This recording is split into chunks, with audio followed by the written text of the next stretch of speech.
the Bengals' heartbreaking loss to the Chargers, as they fall now to um, as they fall to 4-7 this season and are on the major danger of missing the playoffs. Now they are on the extreme of the outside looking in. There is the outside looking in that certain teams are in, but this is a different level of outside looking in.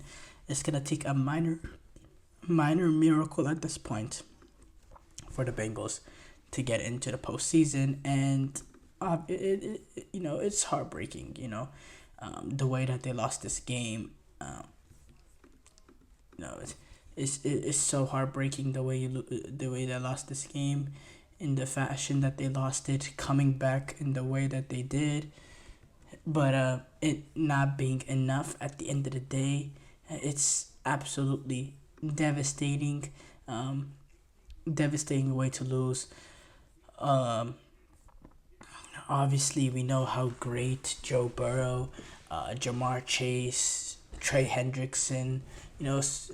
It's obvious how great that they've been playing, how they've been performing, even in these games that they're losing. But for some reason, they can't get it together. Um, they can't get it together. In terms of turning those good performances, those good individual performance into victory, and there are weaknesses in this Bengals team. That a pass rush. If you look at that pass rush outside of Trey Hendrickson, they're pretty awful. They're bottom in the league. They're one of the bottom teams in this league when it comes to sacks. They're one of the bottom teams in this league when it comes to quarterback pressure. And their secondary is getting exposed because they have so much time to throw the ball, and the secondary itself is pretty pedestrian as well. So defensively, look, this is a Chargers offense that this season has been pretty stagnant, and they've been pretty stagnant this season. They've struggled to generate much offense this season. It's been they have a really good quarterback in Justin Herbert, but it's been mediocre. You see the games that they're winning. Last few games against Saints, Browns, and Titans, they were able to generate 27 points. But this is the Chargers team before that. Scored 15 points against the Cardinals. Scored 10 against the Chiefs. Scored 10 against the Steelers. Scored 22 against the Raiders. This is a Chargers offense that's not the most electric. They scored 26 against the Panthers. 23 against the Broncos.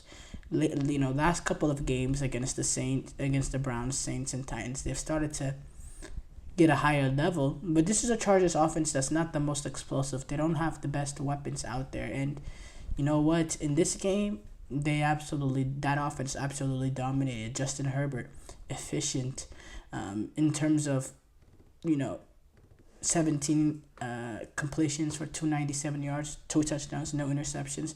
The run game, Justin Herbert did a good job extending the field, extending drives with his legs, picking up yards, 5 carries for 65 yards.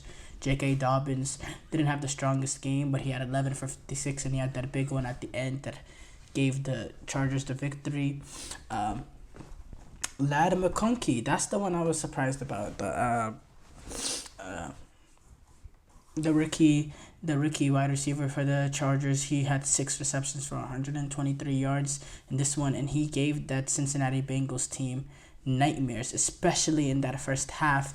He's had a really good rookie campaign in terms of expectations. I believe this now puts him on 600 yards on the season, and there's not that much playmakers on this Chargers offense, and if he can develop into one, he could be it can make the Chargers dangerous team going forward right now with them being 7-3. Defensively, they've been great this season. Derwin James, I love the fact that he's playing football that matters. A lot of his career has been not playing football that matters, despite his dominance, and he's also suffered some injuries as well.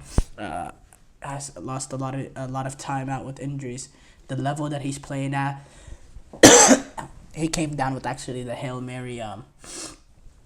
He tipped it down. He punched that ball down to make sure there's no possibility for a ricochet or all that. And overall, he's had a really good year. He's part of a defense that's playing some really, really good football. You're a Los Angeles Chargers team. You're very, very, very, very impressed because a Los Angeles Chargers fan, you're very, very impressed with this one because, there was a relative unknown with this Los Angeles Chargers before this game. Could they do it against, better opposition? We had no idea. You look at the quarterbacks that they beat before this one. They beat Will Levis. There was a stat on this, I forgot where it was. They beat Will Levis, they beat Jameis Winston, they beat Spencer Rattler, they beat Bo Nix, rookie Bo Nix, Bryce Young, and Gardner Minshew. Their most impressive win was Bo Nix, and some of these players or multiple of these players are not NFL starting quarterbacks entering this season. Spencer Rattler, he's not an NFL starting quarterback, period. Jameis Winston came into the season as the backup.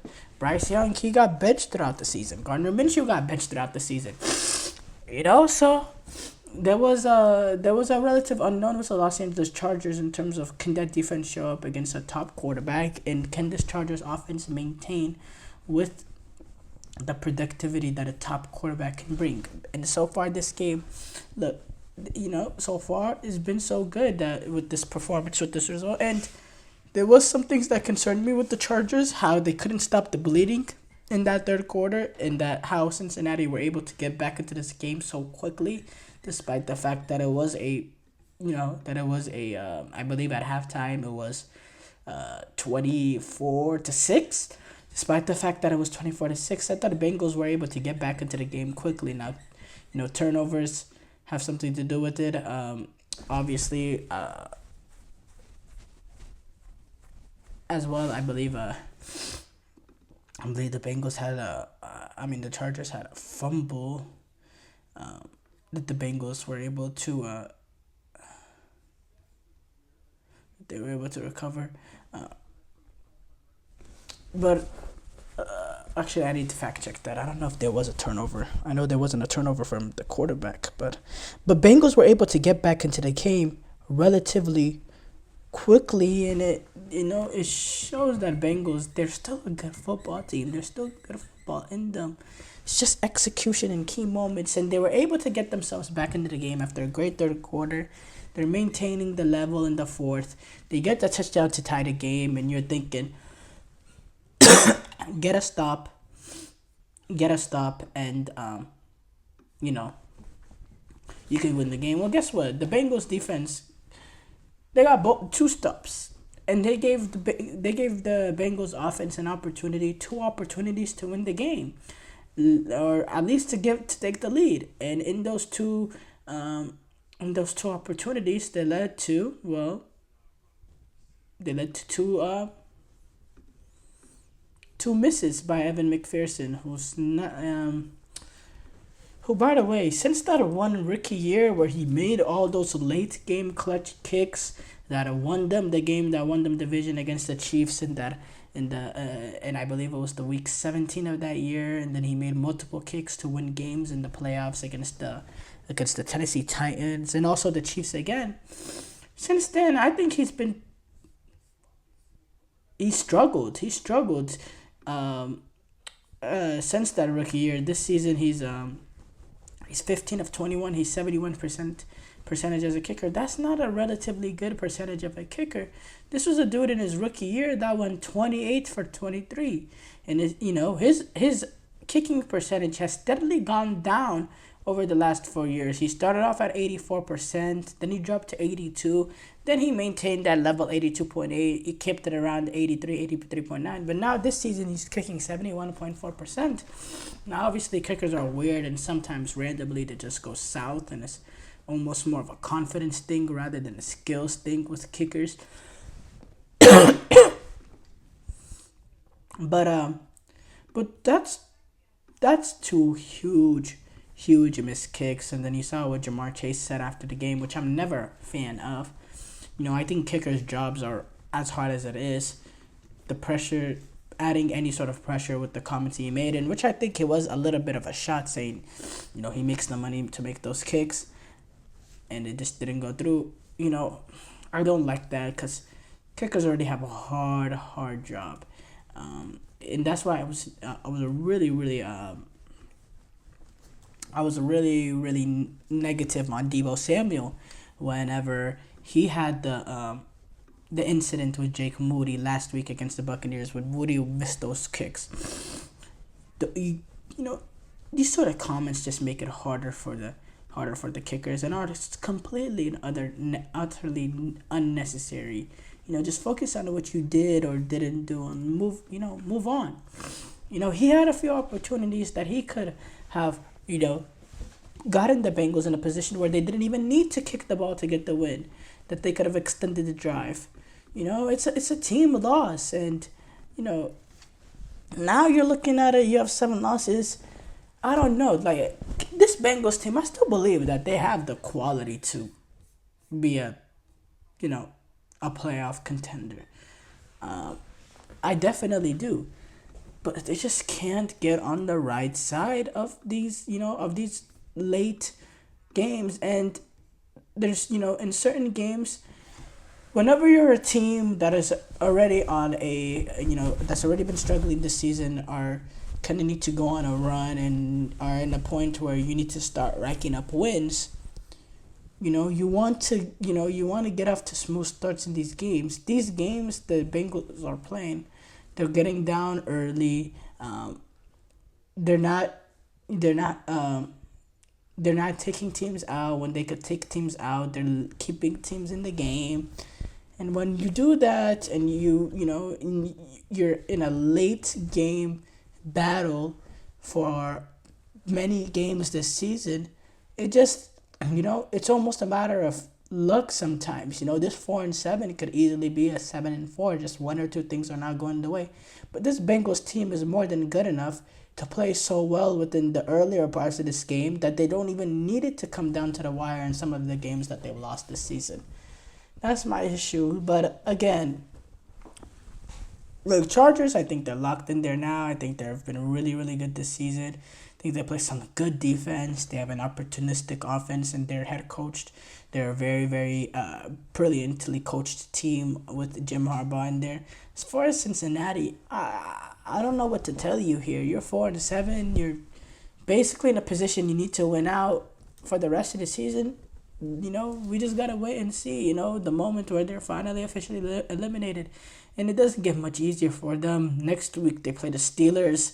Then, then you do have some chance to really pile up wins against the Cowboys, Titans, Browns, and Broncos, who've been okay this season.